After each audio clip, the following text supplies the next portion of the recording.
just now we had such a bad experience, but the silver lining of it is that these things have happened with celebrities. So I never thought that these things will happen with me. So I now have a bit of a feeling like that I am a bit of a celebrity. People can hack things about me, and like they will try to steal the limelight or something.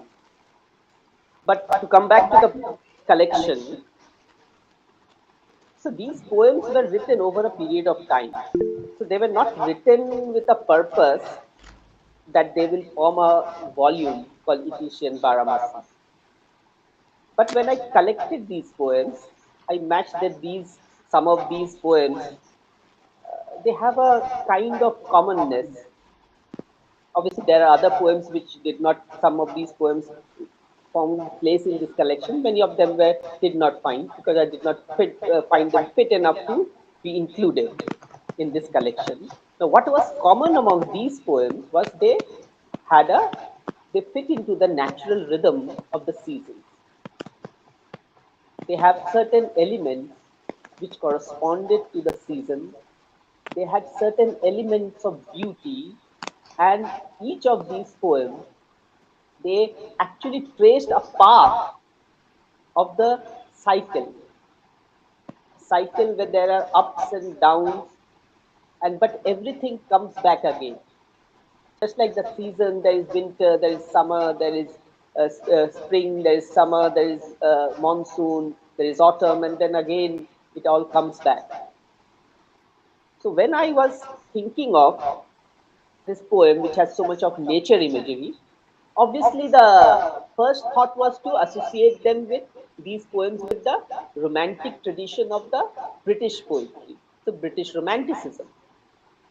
But then I thought, are my poems in the tradition of the British Romantic poets? They have so much of elements which belong to India. They don't exactly belong to the British landscape, the British, the kind of time as well as place is far off. Like neither we live in Britain nor we live in that 19th century. So I was just thinking, like, what this like doesn't India have any that kind of nature poetry? And then I remembered about Kalidasa's Ritu Samhara, and then I found this the Barahmasa tradition. And it's a tradition that is not confined to just one language of India. It is spread all over India, different forms of it. And the main crux of it is that idea of longing and love. And so, and then I found that it so much resonates with the Rasa tradition of Indian literature. And then I thought, this is what I will do it. But even though my language is English, so all the other Baramasa tradition poems were written in Indian languages like Hindi or even Urdu. But I was writing in a language which is considered to be foreign, which has been like brought from the Western culture. And some of the my grounding as a poet is also in the Western culture because I have read English literature. So I know the techniques of writing a poem in English. So I follow the English tradition. And yet the ethos of my poems are very much Indian.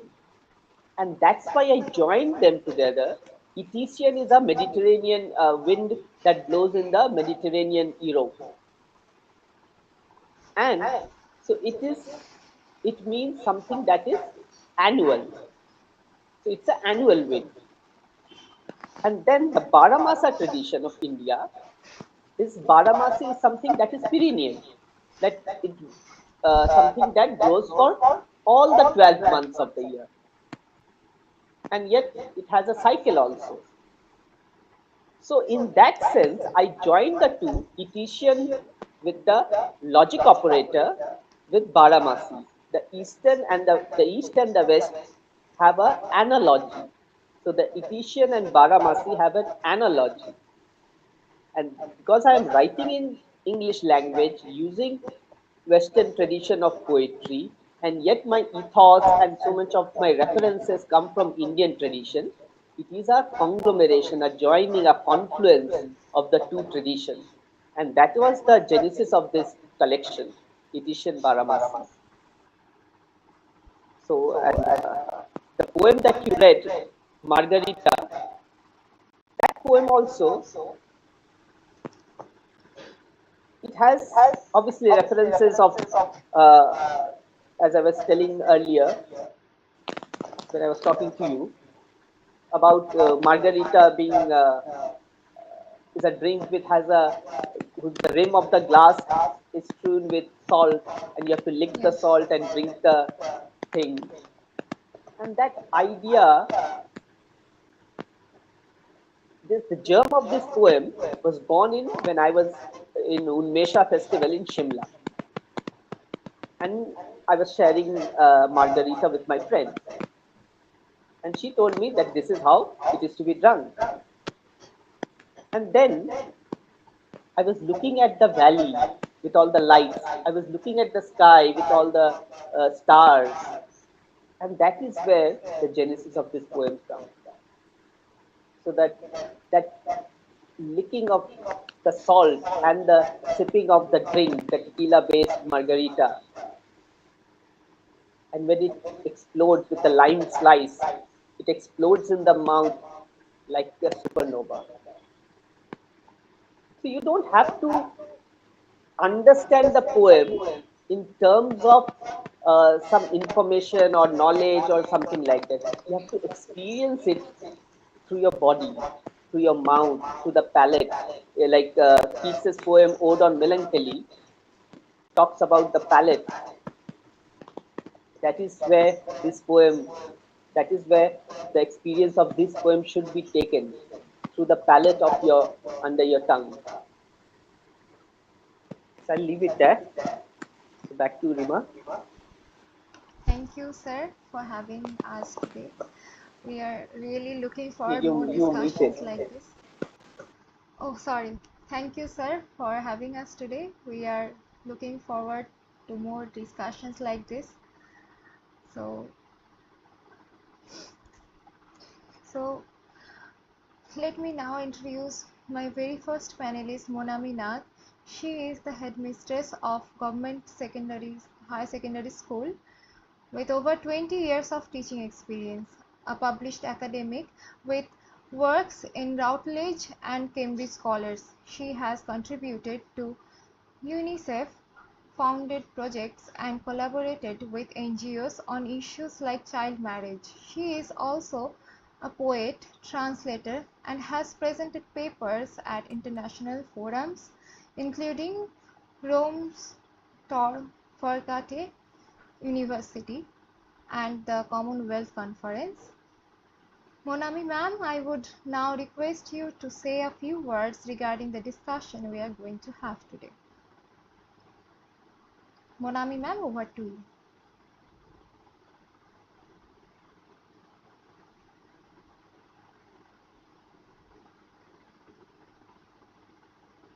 She is not here.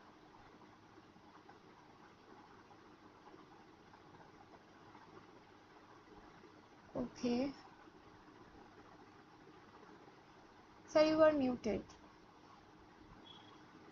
I think she must have got disconnected or something. You can go to the next panelist. Okay. Just message So, her. okay, sorry. So, without further delay, let's introduce our second panelist, Sufia Khatun. She is an award-winning author. She is the editor of EKL Review and co-founder RDP and has authored books like Death in the Holy Moon, Holy Month and Germination. Sufia ma'am, I would now like to have some words from you on Amit Sir's wonderful book, Etesian, Barahmasi. Ma'am, over to you. The best feeling I would say when whenever a good book of poem comes out is you get to hold a copy of it definitely, and most importantly you get to read the poems at leisure.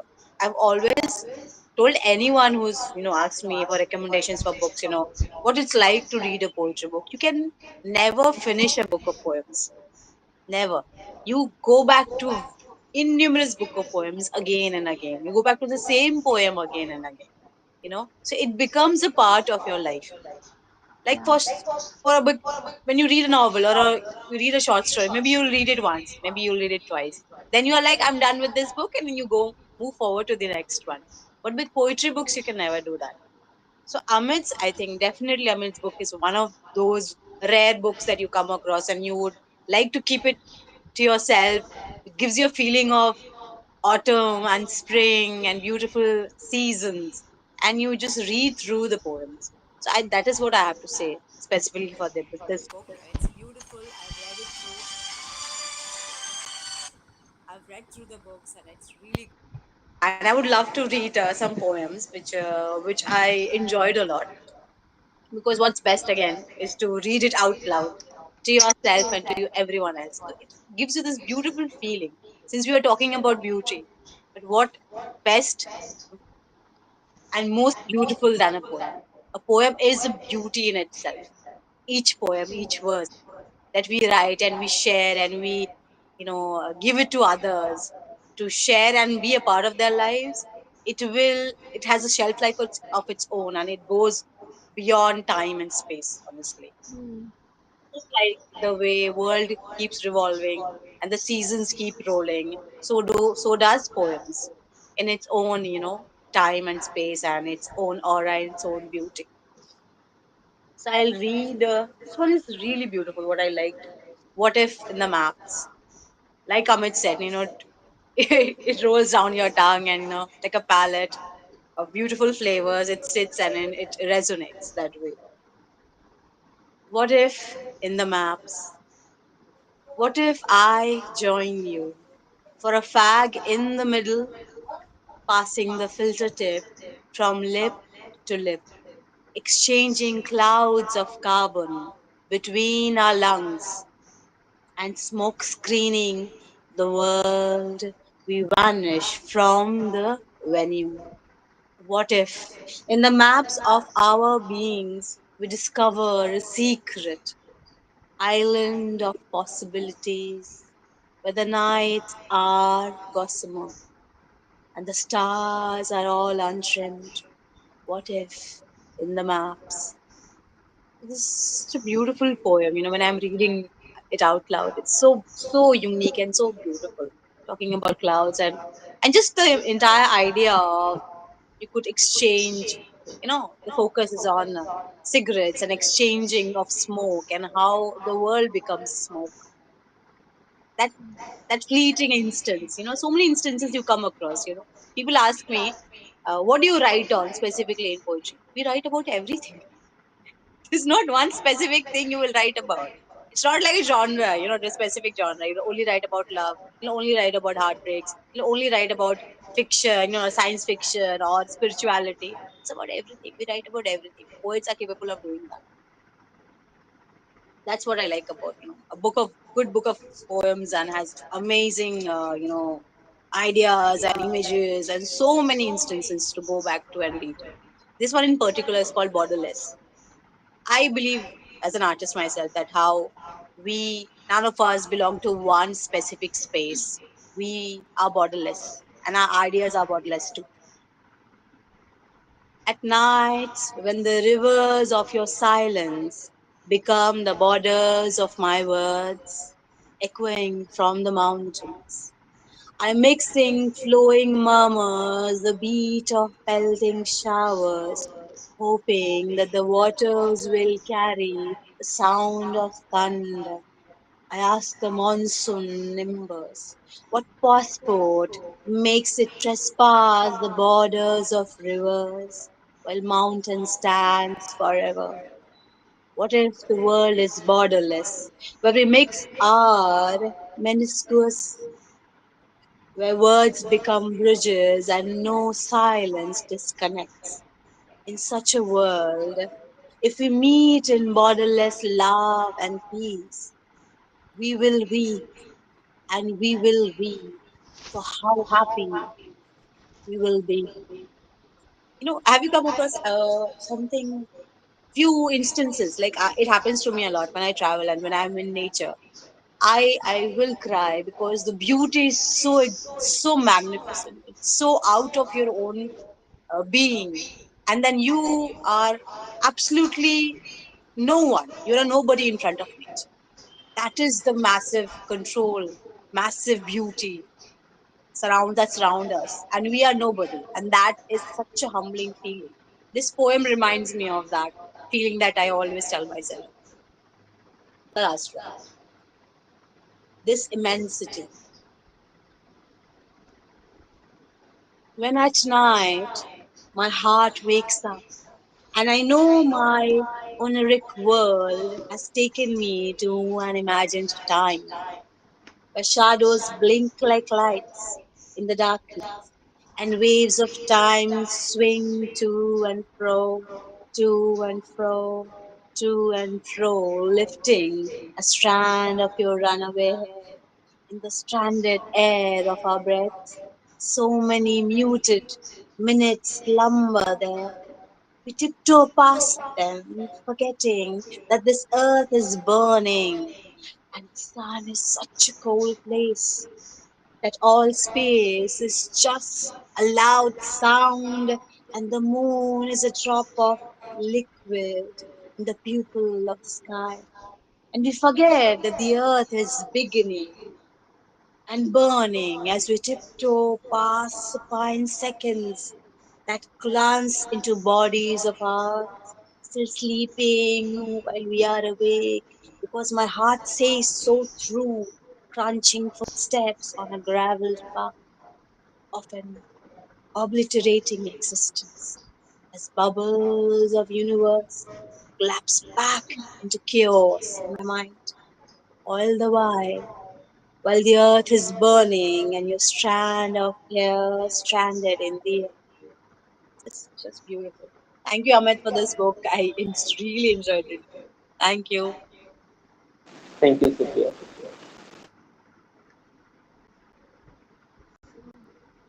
Thank you, ma'am, for such a beautiful reading and your thoughtful piece. I am really happy.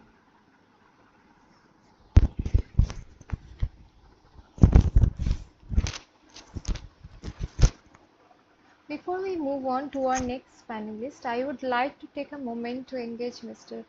Amit Shankar sir with a few insightful questions about his work.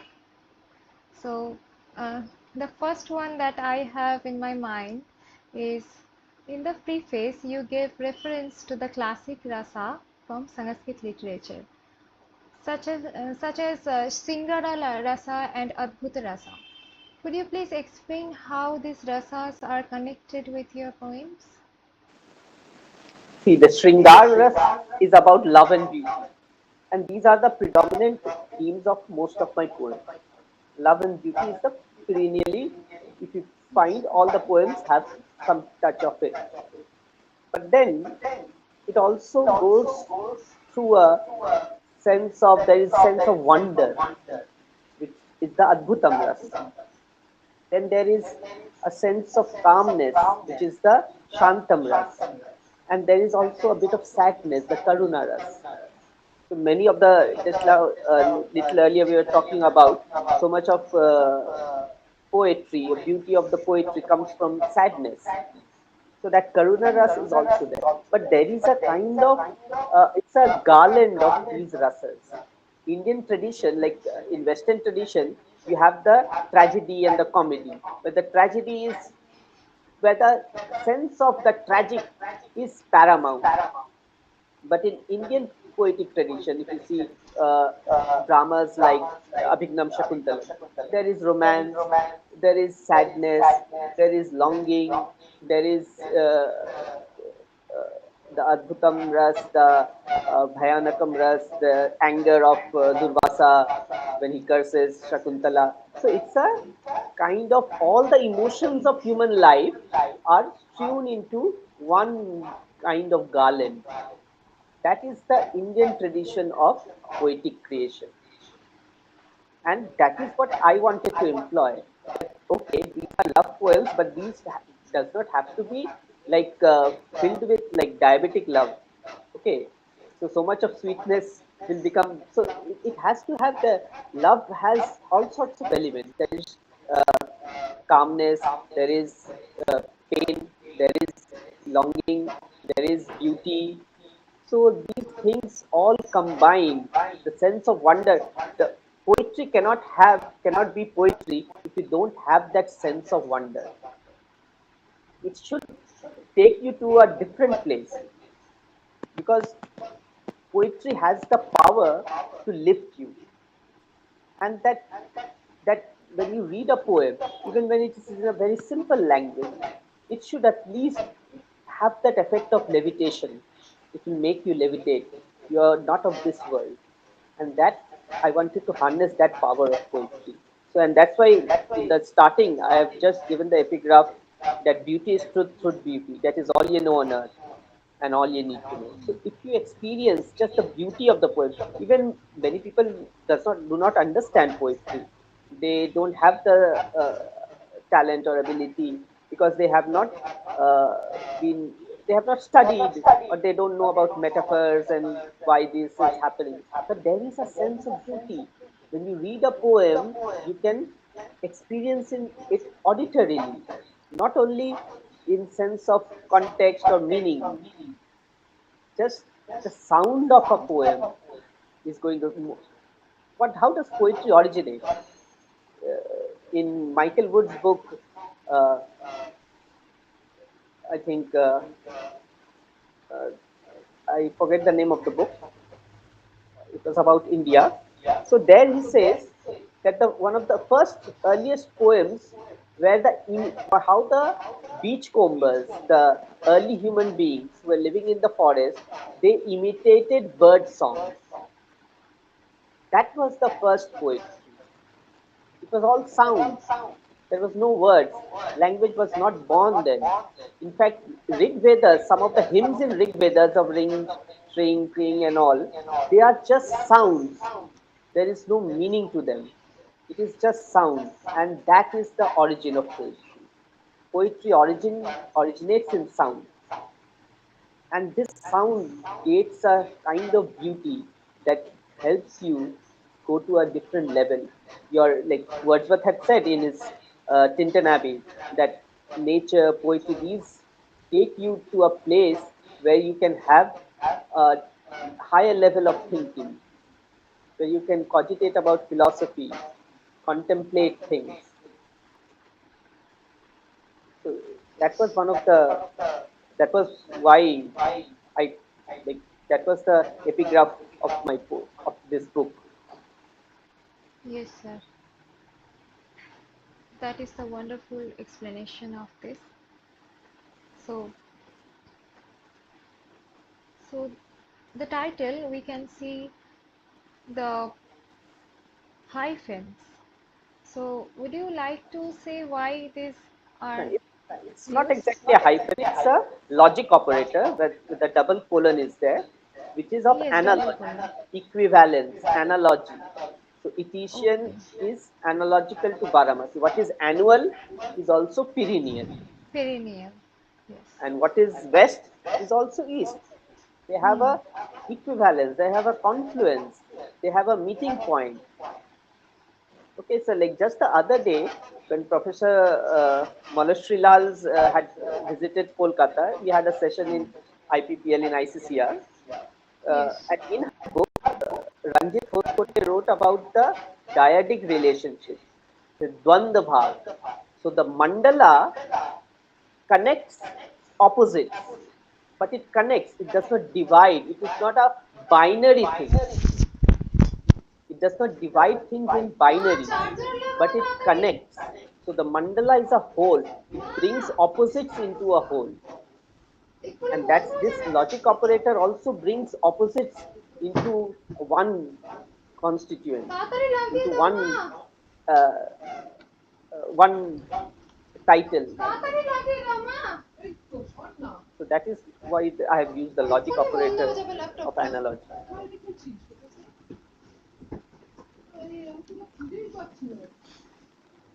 Yeah, Rima, over to you. You are না muted. Sir এবার বলছে আমাকে কিছু বলতে, তুমি তাড়াতাড়ি চার্জারটা লাগাও।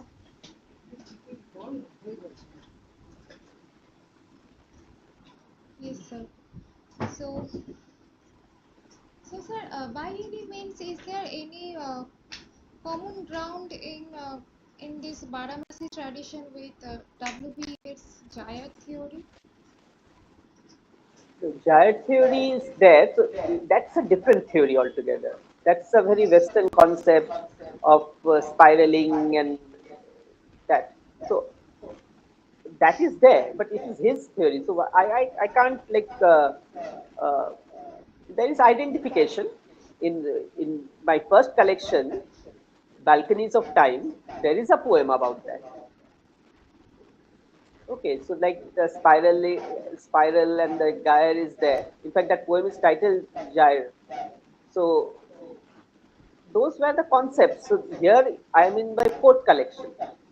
So I started out with the totally Western concepts and all. So when I come to this book, I find the necessity that I am identifying with the West. That is there. But I also need to identify with the Indian tradition. So that my poems will have the double richness. It should have the richness of the Western tradition as well as the richness of the Indian tradition. Because Salman Rushdie had said that we are privileged because our forefathers are not only from the West but also from India. So have such two we have can take advantage of two traditions which very few people we are multicultural, we are multilingual, and we are so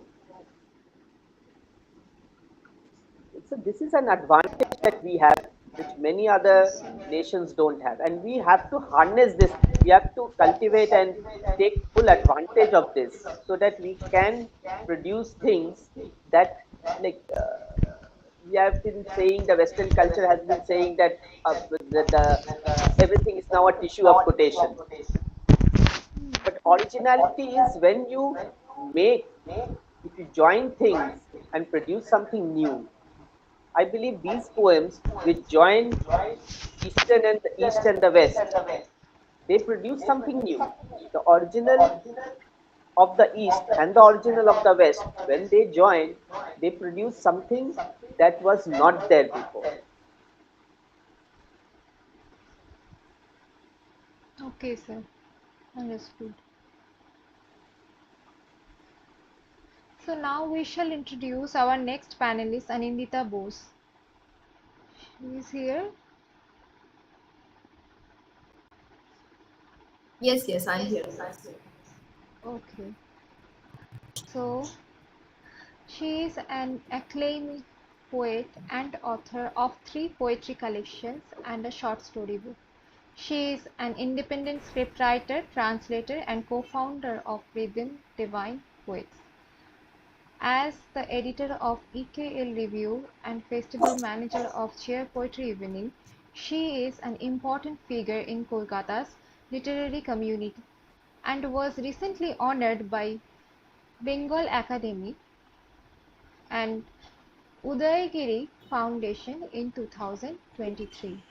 Ma'am, I would like to cordially request you to say a few words about Sir's book. Thank you. I would just like to say that it's Bangla Academy, which is a very popular Bengali forum in Calcutta.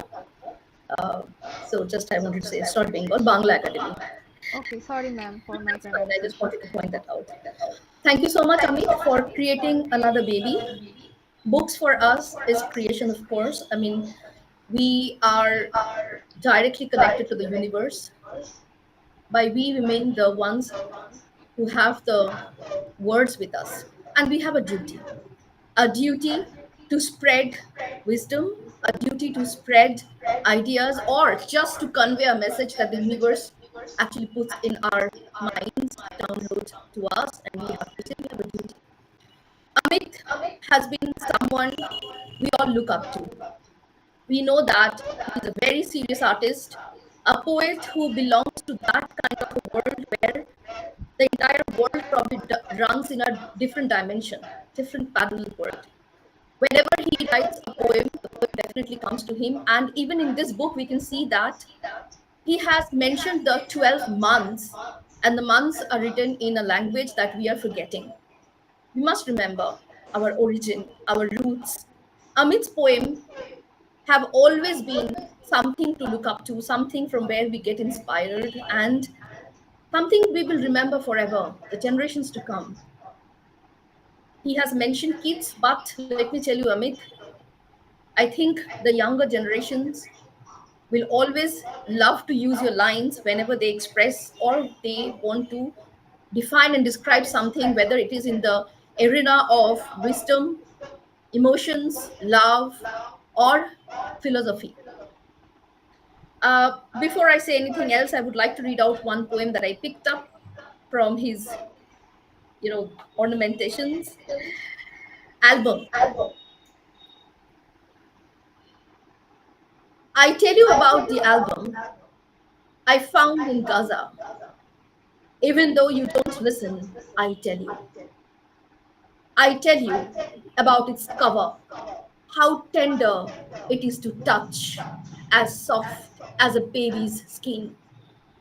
Inside it is a family now lost, no longer alive, except as a memory.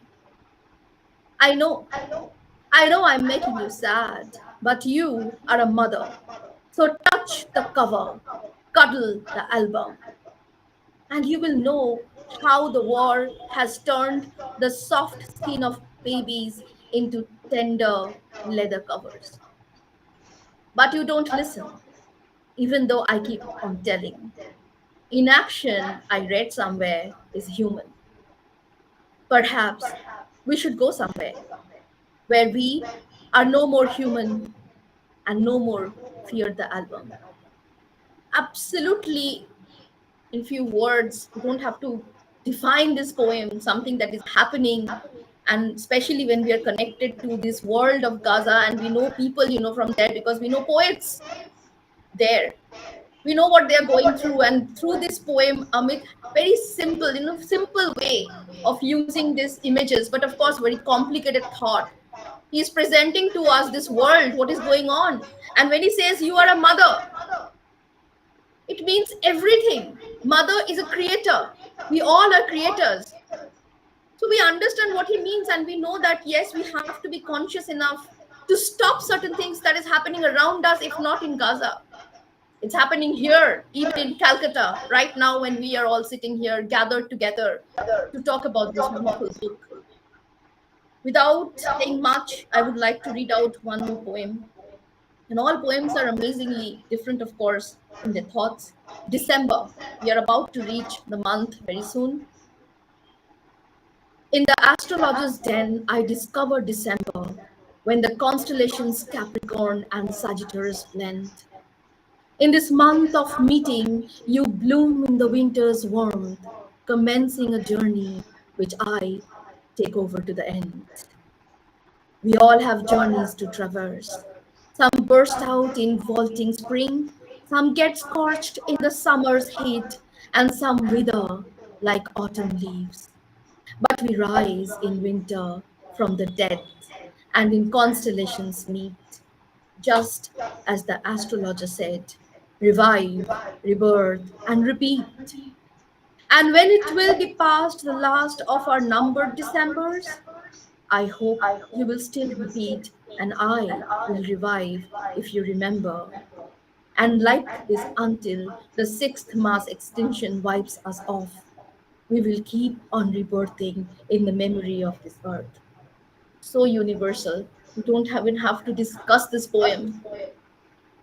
He just mentioned a month and he mentioned everything, how humans are reborn, not just after death. It's not only about life and death, it is also the image that we go through each and every morning and night. We die and we are born again. So I'm so happy that Amit could actually write this and bring it in front of us. The last poem that I would read is Where I Grow Back as Grass.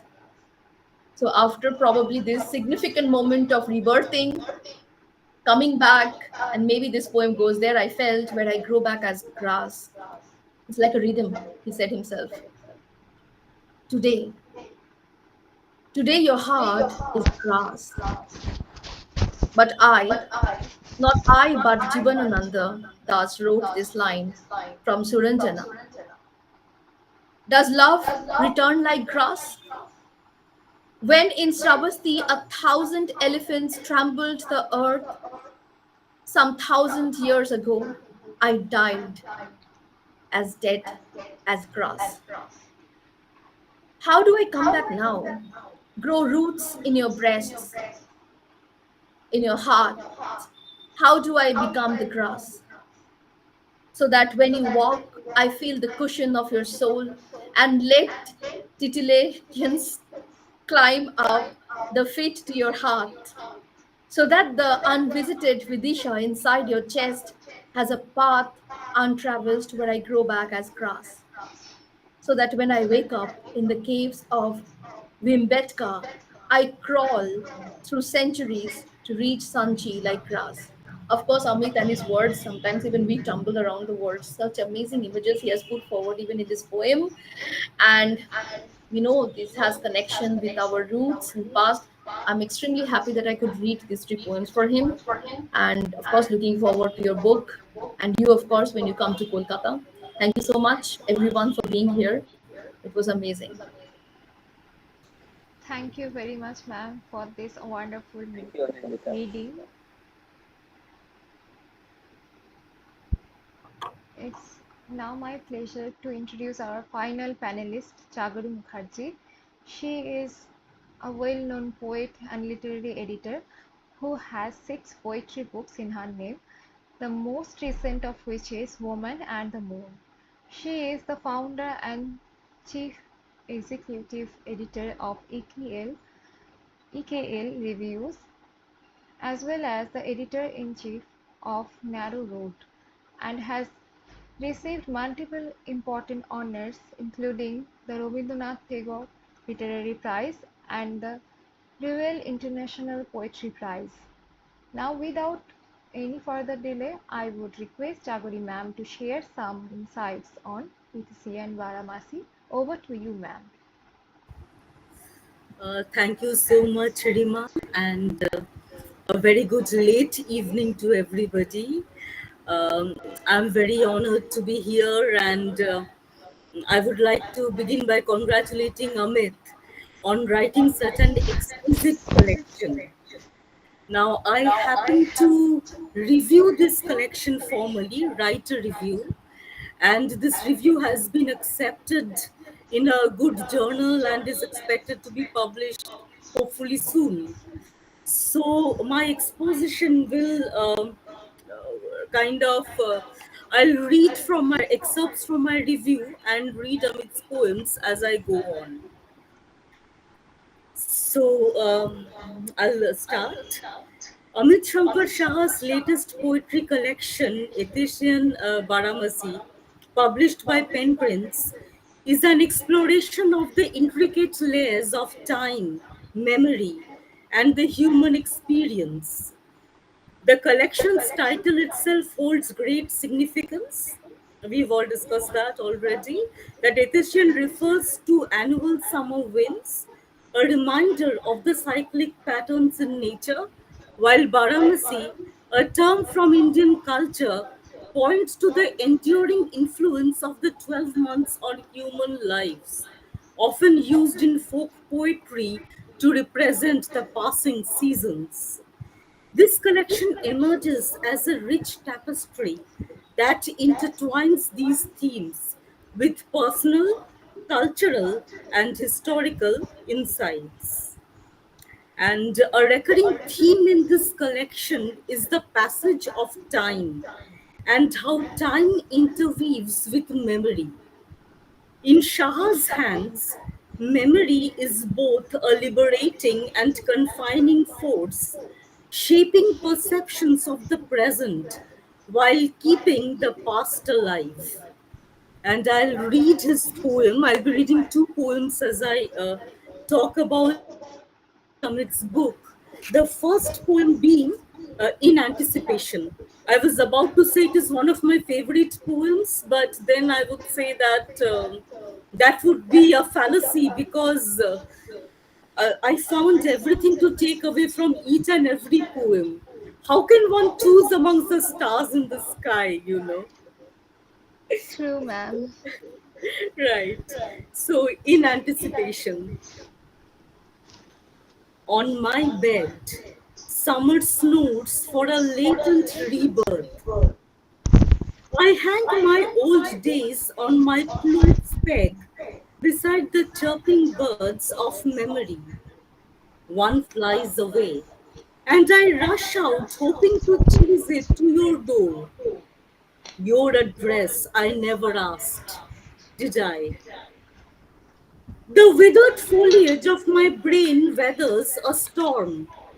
Birds keep flying away, but the tree of heart is stuck with immobility. What can spring bring if nothing remains the same? In the well of our eyes, an escape drop will hang and die. What runs in the veins will not change. But no blushes will bloom on the sad tendrils of our face, for spring's gone, and the new spring is of unmet treacheries.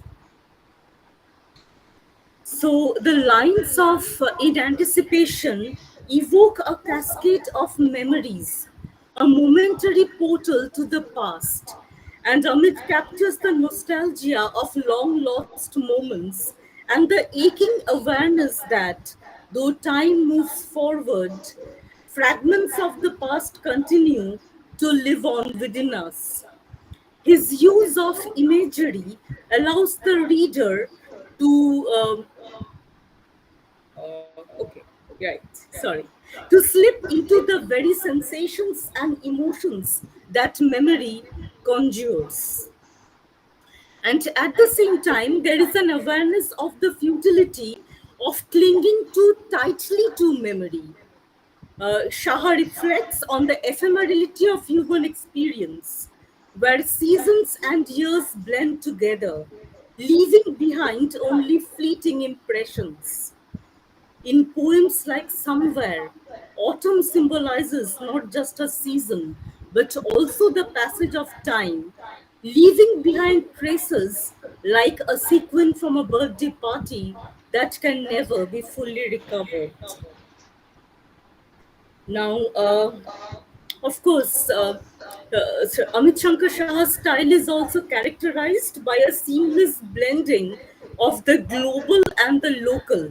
His poems are replete with references to both Western and Eastern traditions, illustrating his ability to draw from a wide range of influences while maintaining a distinct voice. In the poem After the Ides of March, there are hidden references to T.S. Eliot and Shakespeare's Julius Caesar, while in Cloud Lovers, that's another title, he writes of the star-crossed pair as belonging to Meghalaya and the Sundarbans, while the very title reminds one of Kalidasa's epic Meghdut and his protagonist's longing for his beloved. The cultural fluidity adds depth to the collection, making it both intimate and expansive. At the same time, the collection is deeply universal in its themes. His poetry speaks to the shared human experience of loss, longing, and the fleeting nature of happiness, even as it remains grounded in the specificities of Indian tradition. This balance between the particular and the universal is one of the collection's great strengths, allowing it to connect with readers from diverse backgrounds while maintaining a distinctive voice. And here I will read my last poem called titled Flight. Now I have chosen this poem again. How can one choose between the stars of the sky, as I said before? but this falls into the segment of Kartik, and I was born in the month of Kartik, so it was a selfish choice for me. Plus, I felt that with this poem he's taking the reader on a journey. It is as if we are traversing geographical boundaries. When I read the poem, you'll understand in a second.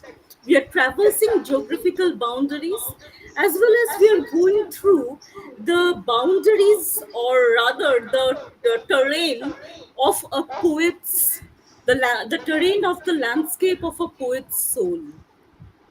So, flight.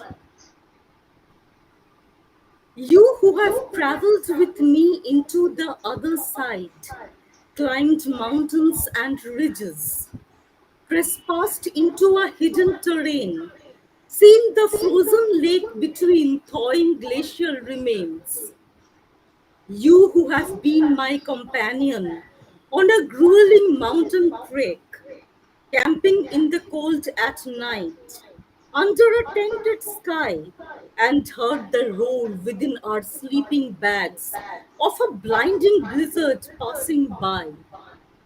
You who have known me like the hills, like the trees, like the winds, like the caves, like the springs, you know that I bring nothing except a fearsome cliff and a sense of growing wings. So this poem is an extended metaphor for Amit's very beautiful creativity, and I am honored to be here once again.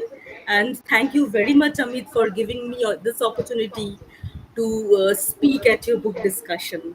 And thank you so much, Rima. Thank you, ma'am. This is Thank you, Jaggery. one.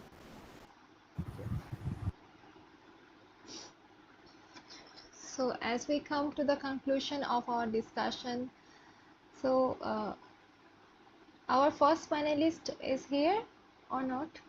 She is not here, right? And she got disconnected, and after that, she hasn't joined. Okay. So, Maybe if anyone from those who are there, they can, if they have anything to say.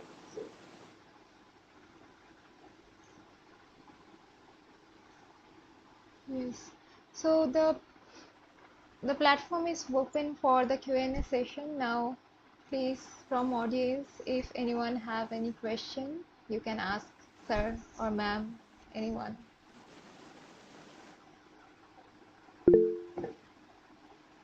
Okay, Debolina have question. Good evening, sir, and all the eminent personalities that are here today.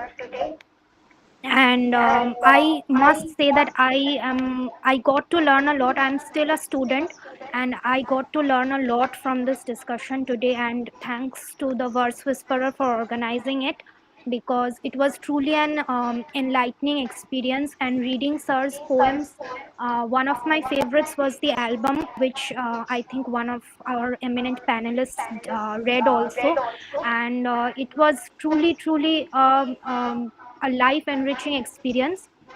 Sir, to you, I would direct my question. It is that we all know that poetry is, as Wordsworth, you have already said that with the romantic tradition, you tried to identify your poetry collection. So, as Wordsworth has said, that poetry is the spontaneous overflow of powerful feelings. So, I would ask you that. Were there any such moments or of breakthrough during writing this collection which you could very well call your magnum opus?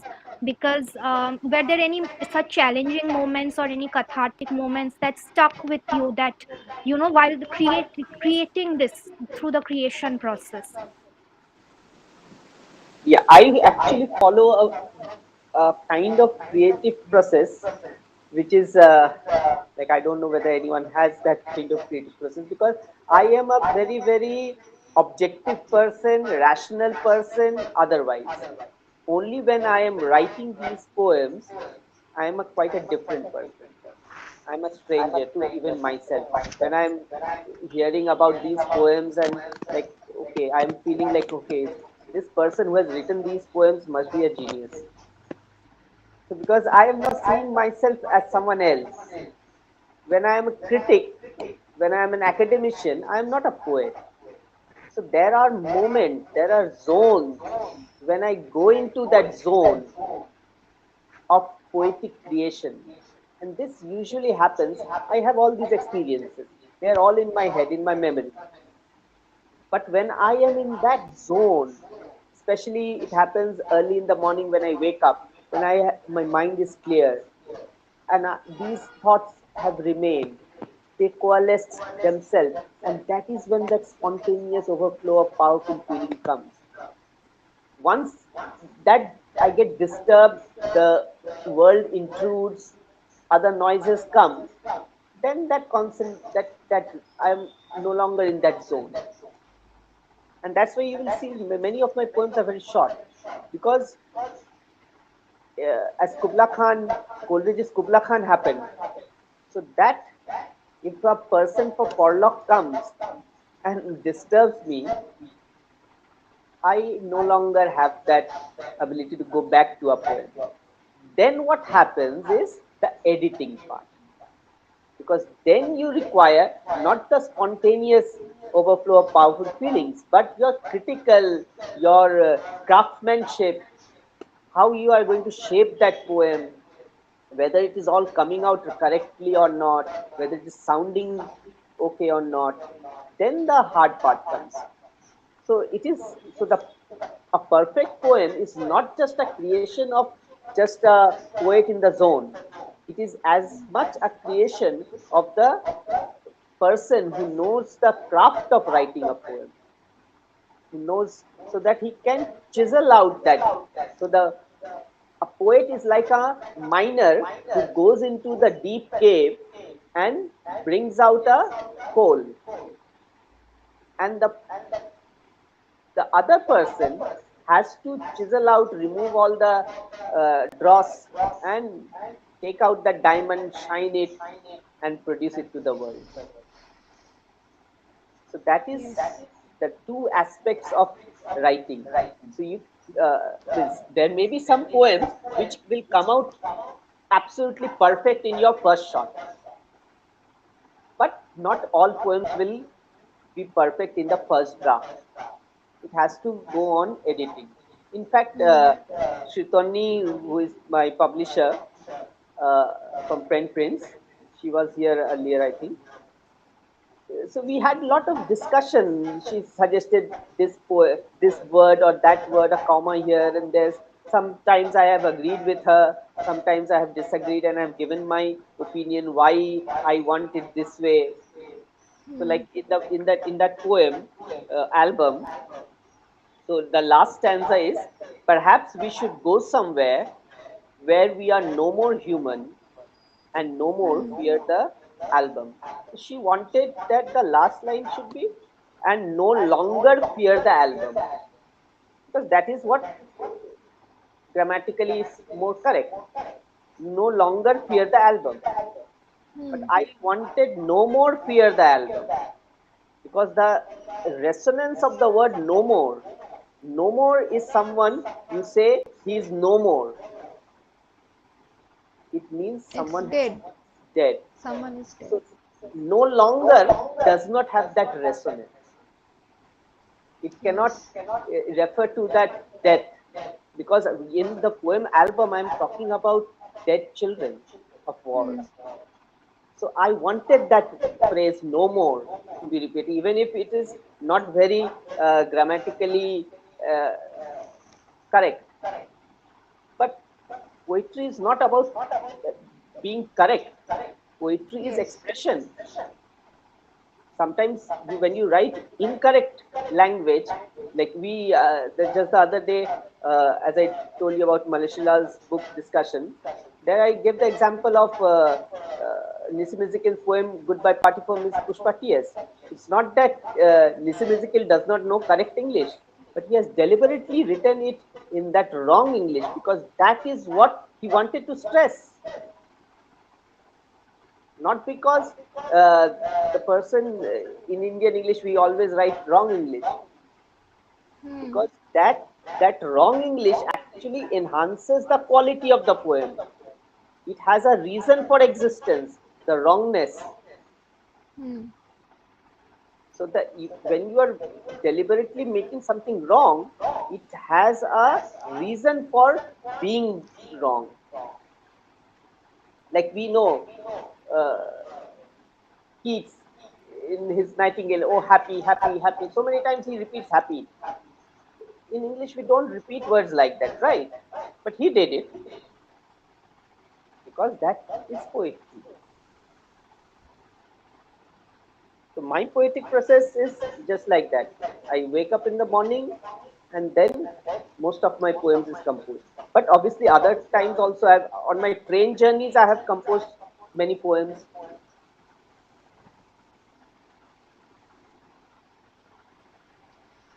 So, am Yes, I sir. audible? Am I audible? Yes, you are audible, Okay, ma'am. this is Sharbani. Good evening, Amit. Good evening, everyone. I was listening to that grammar part of not being correct. And I think one good thing that we poets enjoy is something like poetic license. So, whatever is most impactful, we can use without really fearing too much of criticism.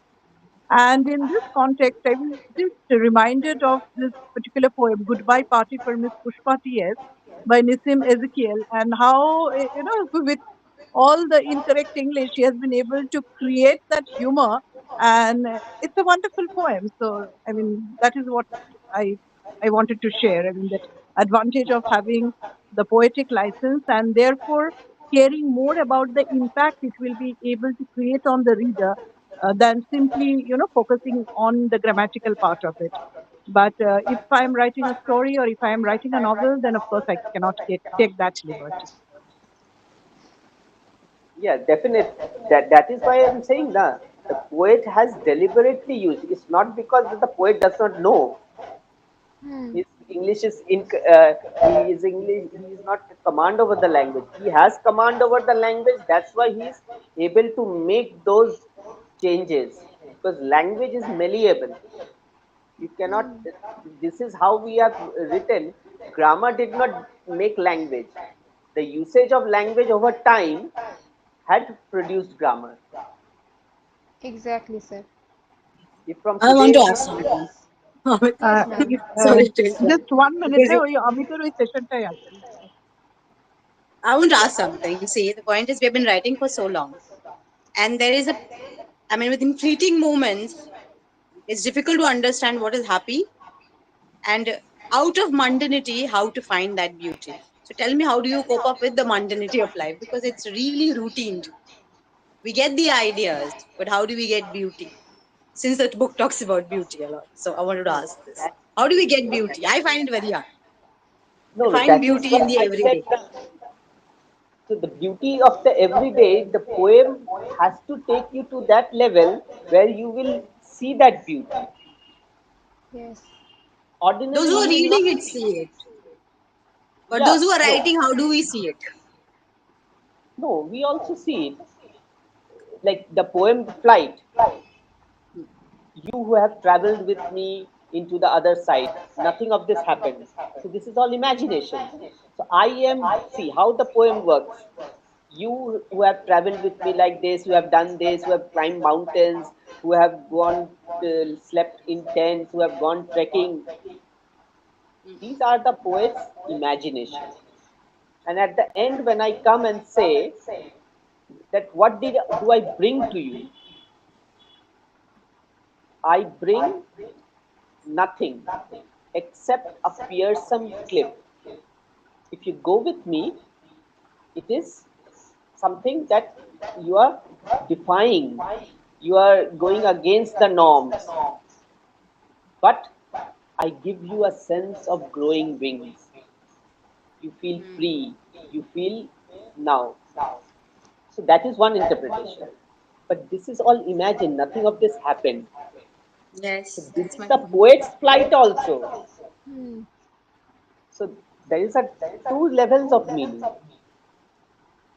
So when you say beauty, In the imagination, I have experienced this kind of beauty. All kinds of beauty, but in reality, Yeah. we are not experiencing that. See, While any great art or in writing also, we are trying to capture the beauty that exists around us relentlessly because we believe in the forever. We want to, capture it somewhere and keep it in that memory, evergreen and ever beautiful. yeah, but see, the poem like album, it talks about death of children in wars.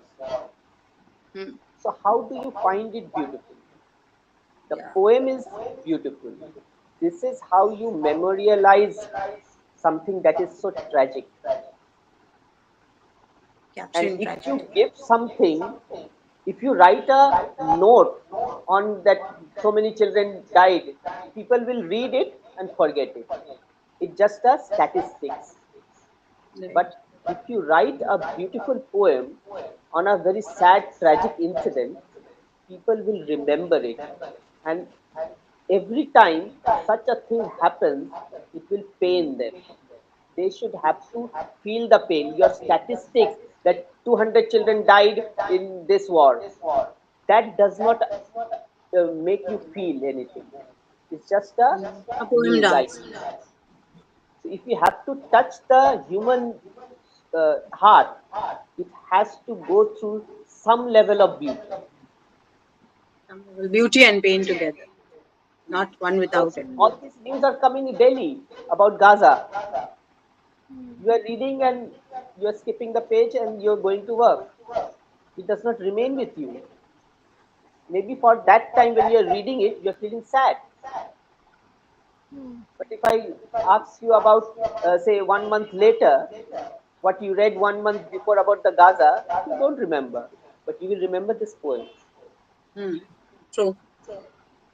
That is True. what how literature works. Yes. It has a lastingness. It has that literary quality.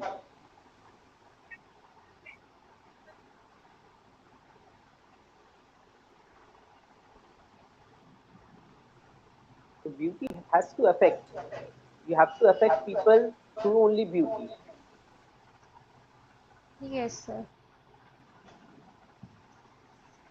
And beauty can be used to bring out pain. Beauty can be used to highlight all these uh, wrongdoings that are going on in the on this earth. Because the beauty contrasts with all these things. When you contrast beauty with something that is grotesque, then you notice the immensity of that grotesqueness. Otherwise, everything is normalized. Yes.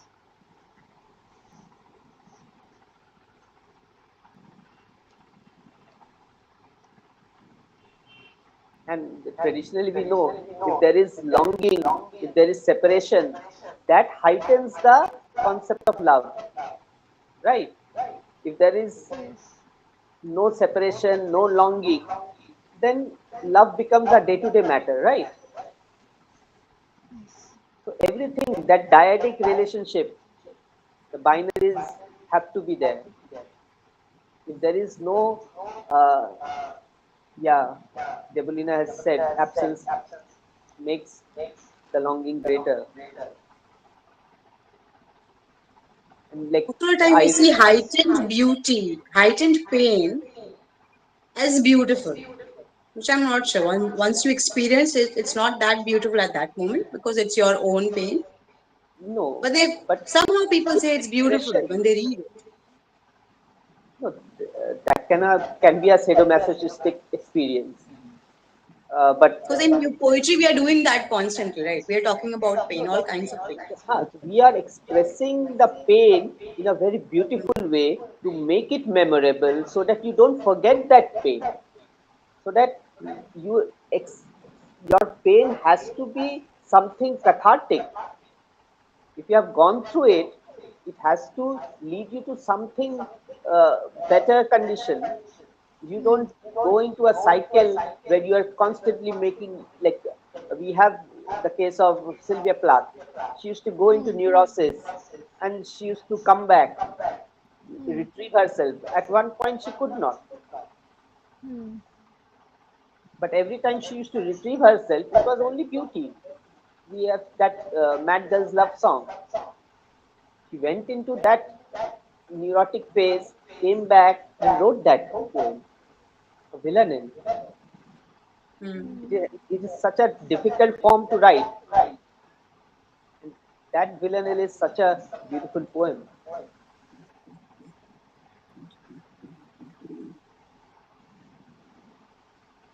That ability to extract yourself, like, and that longing part, as Debolina said, I heard once Gulzar or Javed, someone was saying about this relationship between Sahil Luzianbi and Amrita Pritam.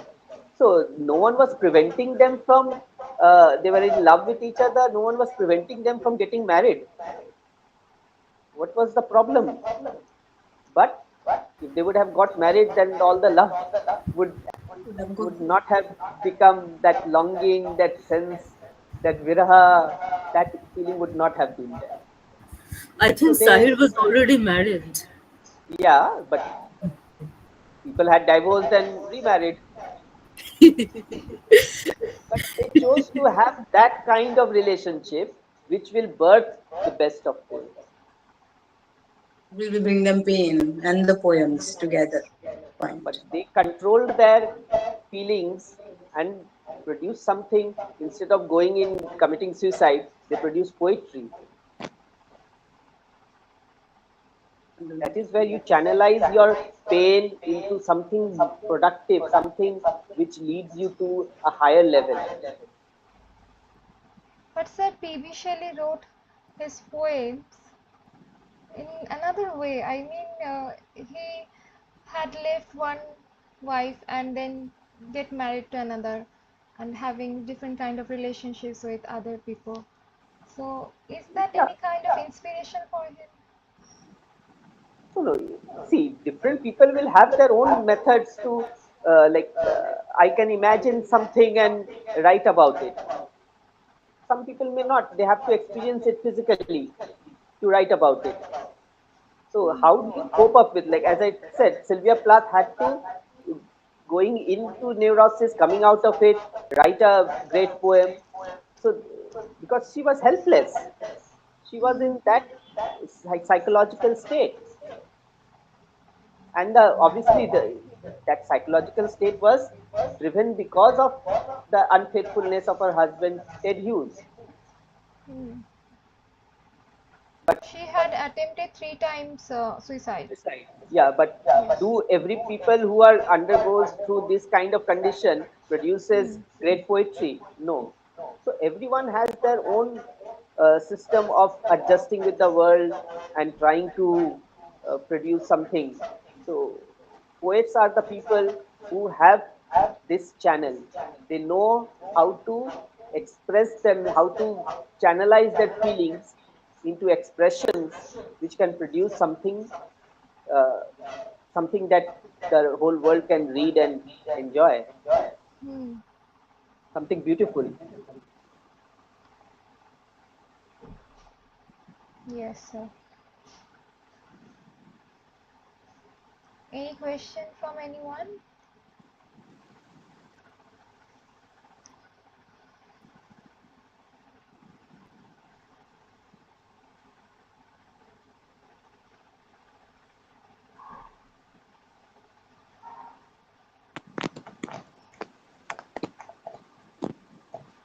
So you wanted me to discuss the poem, the first poem, Judah, right?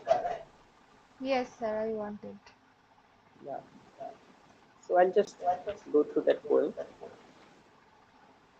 Now the poem Judah is, as you know, has a reference to the Bible, and obviously starts with T.S. Eliot's reference. What if April is the cruelest month?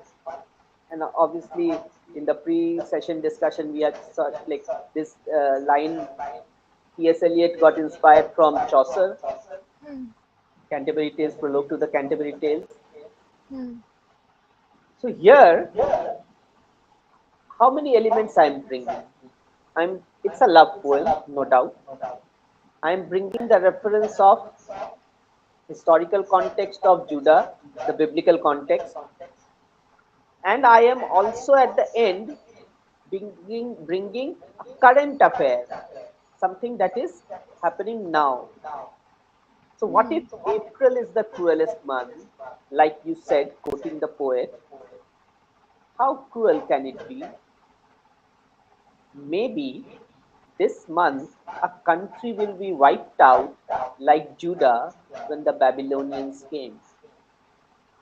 And we know the context of this, that Judah was a kingdom that was conquered by the Babylonians, and all the Jews who were living there were taken as hostages and taken to Babylon, far away from their native land of Judah. And that is how the Jews have that sense of being in exile. After many years, when Nebuchadnezzar and all they were ruling over Babylon, these Jews were finally, after many years, they were released and they came back. But by that time, the kingdom of Judah was gone. So, this is the origin of the Jewish sense of exile. So, that is what I am referring to here. So, maybe this month a country will be wiped out like Judah when the Babylonians came. Maybe the tragedy will not be the decimation of a kingdom, but the separation of two people. So Judah and Israel, they were like both populated by the Jews. The Judah part was decimated by the Babylonians. Israel remained intact. It was not attacked by the Babylonians. And the Jewish people of Judah, they were taken as captive and they inherited that sense of exile.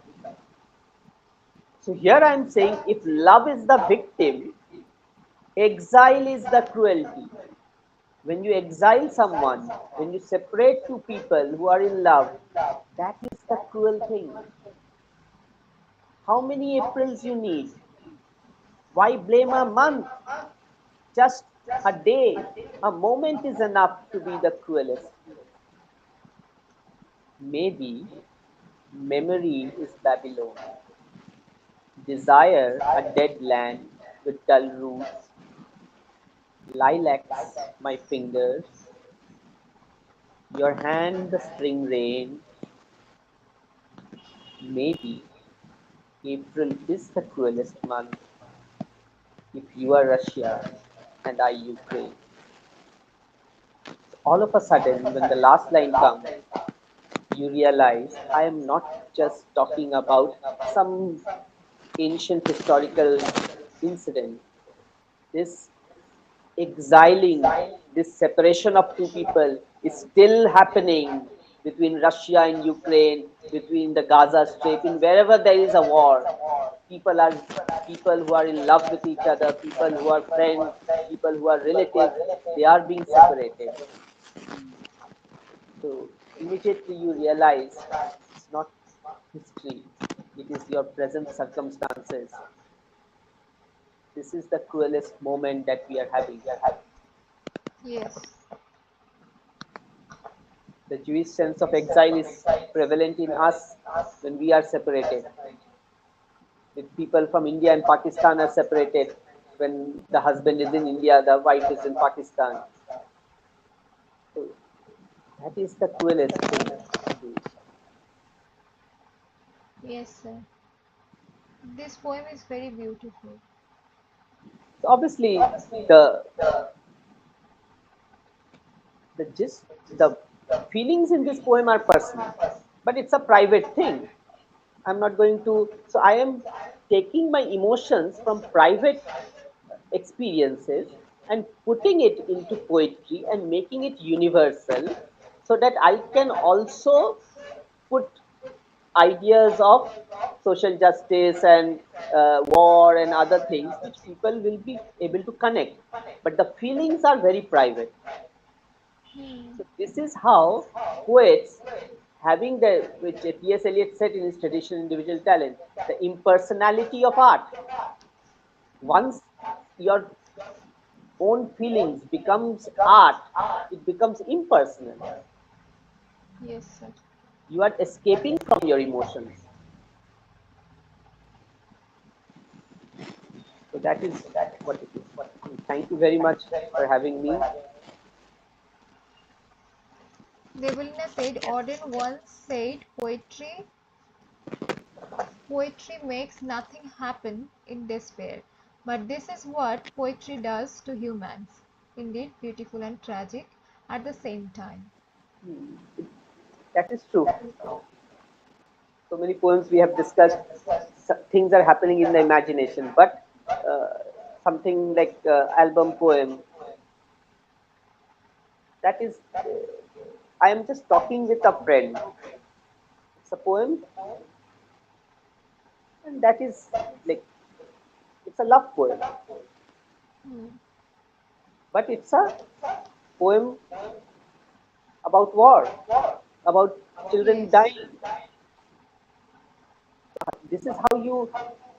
So my personal talk with my friend is no longer, when I put it in that poem, it is no longer personal. The Yes, personal sir. part is, I know, you don't know. You read the poem in the universal sense. Obviously, when I write my autobiography, then you come to know, oh, the origin of this poem was this. Oh, what happened in Shimla, which I told you about Margarita.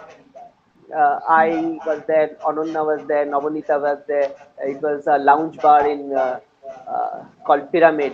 One of the poems also titled Pyramid. So we were looking at the valley, and so that image remained.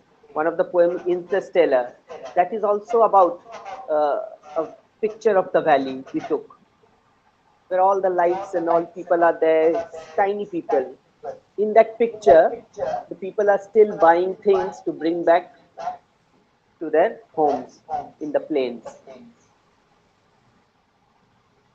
That is a picture of hope.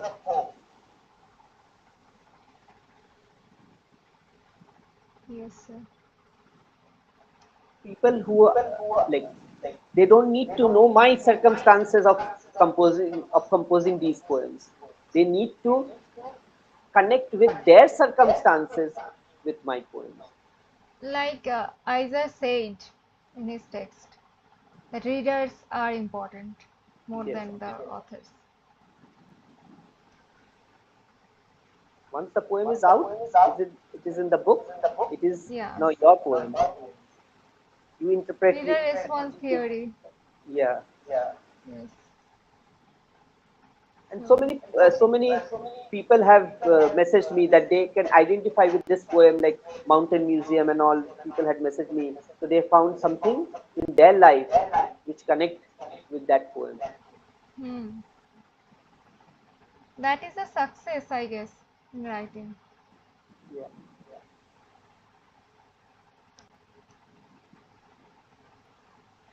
So, anyone, any question to our sir?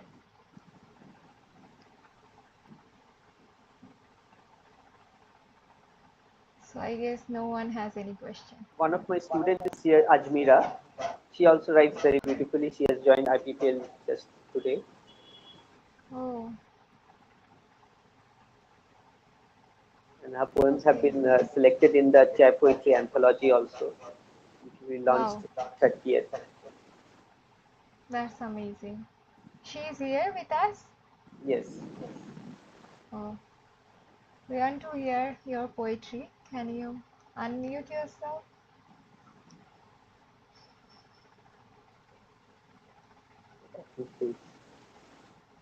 She needs to get used to this tune. Anyway. Ajmira Khatun, right? Hmm. We want to hear your poetry. Would you like to read us? I think she may not have it with her ready. She Anyway, is muted. hmm, Okay, fine. So let's move on. I would express our heartfelt gratitude to Dr. Amit Shankar Sir. A special thank you to our distinguished guests, Supriya Khatun, Anindita Bose, and Jaguri Mukherjee for sharing your valuable perspectives with us. On behalf of the Verse Whisperer team, it has been a true privilege to organize this enriching discussion. Once again, thank you all, and we wish you a very good night. Thank you for joining Thank us. you, Rima, and thank you, the Verse Whisperer, and all the entire team for having us. It was a pleasure. Thank you Thank very you, much. sir. Good night, everyone, and Good thanks night, to all the everyone. panelists also. Hima, you were great today. Thank you for having us. You're very good. Thank you, ma'am, Take for care. joining us. Thank you, We ma'am. only missed Monami. I think Yes. mobile got like charge got off